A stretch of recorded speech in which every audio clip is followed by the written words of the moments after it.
Sonic's Greenhouse Adventure Season 2, Chapter 14, The First Ultrasound. Sonic's point of view.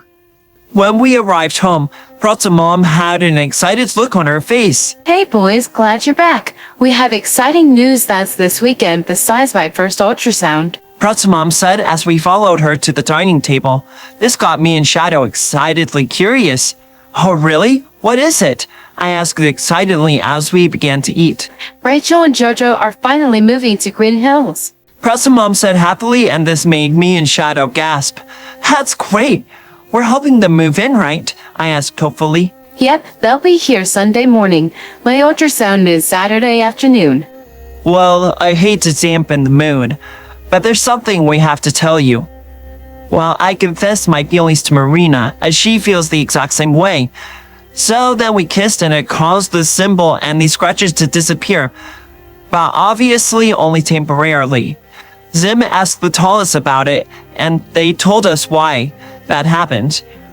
I have to be possessed when she kisses me, so that the virus and its darkness is removed from me all at once. Are you serious and sure about that? Yes, I'm afraid so. But not to worry, it will work out in the end, especially now that we know Marina and my love for her will free me from it. Zim's point of view. I was just about to call the night when my computer stopped me. Sir, incoming transmission from the tallest. Should I patch them through? Of course, computer, I replied as I rushed to the main computer room. Just as I arrived there, the tallest appeared on the screen. Sim, we forgot to tell Sonic a very important warning! Tallest Purple exclaimed as I ran up to the computer. This news got me nervous.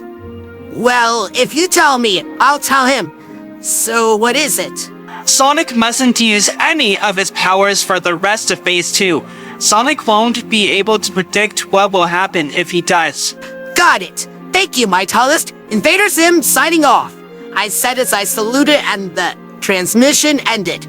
Thankfully, I got Sonic's phone number on the way back from Urk. So I called him and Sonic picked up right away. Hey Zim, what brings you to call at this late hour? The tallest just contacted me about something to do with your virus. Do not use your powers until I give you the okay to do so. Got it? You won't be able to predict what they'll do if you don't heed my warning. Okay, got it, Zim. Thank you. Sonic said seriously, and then I hung up. Meanwhile, Sonic was having another dream. Oh, Sonic, you think you're too strong to fall for anything up my sleeve to push you over the edge? Well, you're wrong. Tim Ezra sighed as Jade, Veronica, and Dr. Robotnik appeared on every side of him, so now he was surrounded. No! Get away from me! Sonic screamed as he started to panic. Then Dr. Robotnik revealed a hypodermic needle filled with a fairy serum that Gunn injected him with. No! Not again! Jade then punched him in the face and Veronica yanked on his quills. Sonic was worn out from the pain. That's when Dr. Robotnik injected Sonic with the serum. See, I told you, you're weak. Soon you'll be my little puppet. Tam Mizra exclaimed as she slapped Sonic. Sonic's point of view. I woke up in a cold sweat and noticed that my face and quills were sore, just like in my dream, so I went to the bathroom at normal speed. Yeah, I took Zim's warning deadly seriously. When I got into the bathroom, I looked myself in the mirror. That's when I saw 2 bruises on my face from Jade and Tam Mizra, and another group of them where Veronica yanked on my quills. That's when I broke down more than ever. I couldn't help it. I just felt so helpless, but I couldn't stop those monsters from doing this to me. Longclaw's point of view. I woke up suddenly knowing something was wrong with Sonic, so I flew out of my room and found Sonic in the bathroom in his ball form. I immediately flew over to him. Shh, Sonic, it's going to be all right. I'm here, sweetie, I said gently as my instincts really took over. Thankfully, Sonic uncurled and looked up at me. Oh, Longclaw, it was awful. All my enemies since coming to Earth surrounded me and hurt me. Sonic cried in fear as he hugged me for dear life. I hugged him back. Don't worry, Sonic. Justice will be served. And don't forget, the first ultrasound is tomorrow. I love you so much. We all will help you through this. I told him, trying to cheer him up. You're right, Longclaw. Thanks, I needed that. And I love you. That's the spirit. Well, let's get you back to bed, I said lovingly in relief. Sonic nodded, and we headed to his bedroom where I watched over him until he was fully asleep peacefully. The next morning, Sonic decided to no longer wear the bandages since his stomach wounds have scarred over, and then walked downstairs to see Shadow wagging his tail in excitement for Maddie's first ultrasound. However, when Sonic entered the dining room, Shadow gasped as he saw Sonic's bruises. Sonic, what did she do this time? She slapped me, Jade punched me, Veronica yanked on my quills, and then Eggman injected the serum into me. Shadow's jaw dropped, for he wasn't expecting to hear that Tamizra's allies helped her while in Sonic's dream like that. Shadow immediately but carefully hugged Sonic. Don't worry, Sonic.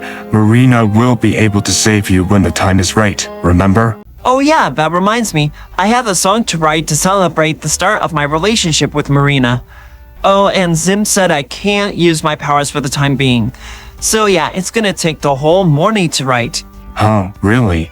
Well, I'll help you out with the power thing when it comes to your lightning and dark Sonic forms. Thanks, Shadow. I'd appreciate that. Sonic said happily as the family began to eat breakfast. 2 hours later, Sonic walked over to Shadow. Hey Shadow, the song is finished. So what do you think? Sonic asked as he handed Shadow the sheet music. It's beautiful. She'll love it. Who knew you were the romantic type? Thanks, Shadow. But I'll save it for Monday since we're busy this weekend. Good thinking, Sonic. Sonic's point of view. Finally, it was time to go to Pretzel Mom's first ultrasound, so we got in the car and headed to the hospital. When we got there, we had to wait a half an hour. It was already bad enough that I couldn't use my powers, but being the fastest thing alive means coming with a short patience threshold. Calm down, Sonic. We'll see how our baby sibling's development is going soon enough. Sorry, it just comes with being the fastest thing alive. I just hope it's healthy, I said as I attempted to calm down. Maddie Wachowski? A nurse called and made me sigh in relief. Then we followed the nurse to the ultrasound room. Then another woman came in as the nurse left. Hello, Maddie. I'm Luna. Now please lay down and lift your shirt off your stomach and we'll begin. Luna said as Pretzel Mom did as instructed. Now first, let's check the baby's heartbeat. Alright, it sounds strong and healthy. Now the gel is cold, so brace yourself. Luna said right before putting the strange gel on Pretzel Mom's stomach. Pretzel Mom let out a shiver as Luna did this. Then Luna turned on a monitor and rolled the monitor stick on Pretzel Mom's stomach, and images appeared on the monitor. Okay, let's find and see your baby, Maddie. Luna said as she moved the monitor stick around, and a few moments later, Luna's face lit up. Alright, Wachowskis, there is the baby and it's looking healthy. Luna said as she pointed out the baby's silhouette. We all gasped in delight. I even wagged my tail. Oh, Tom, it's so beautiful. It sure is. Donut Dad said and kissed Pretzel Mom on the forehead. It's so cute already. Am I right, Shadow? Yep, just imagine how much cuter it'll be when it arrives. I totally agree, my beautiful godchildren. Longclaw said as she wrapped her wings around me and Shadow. Would you like to know the due date? But of course, Luna. It's due in November. Alright, now I'll be counting down the days, I said excitedly as we left the hospital.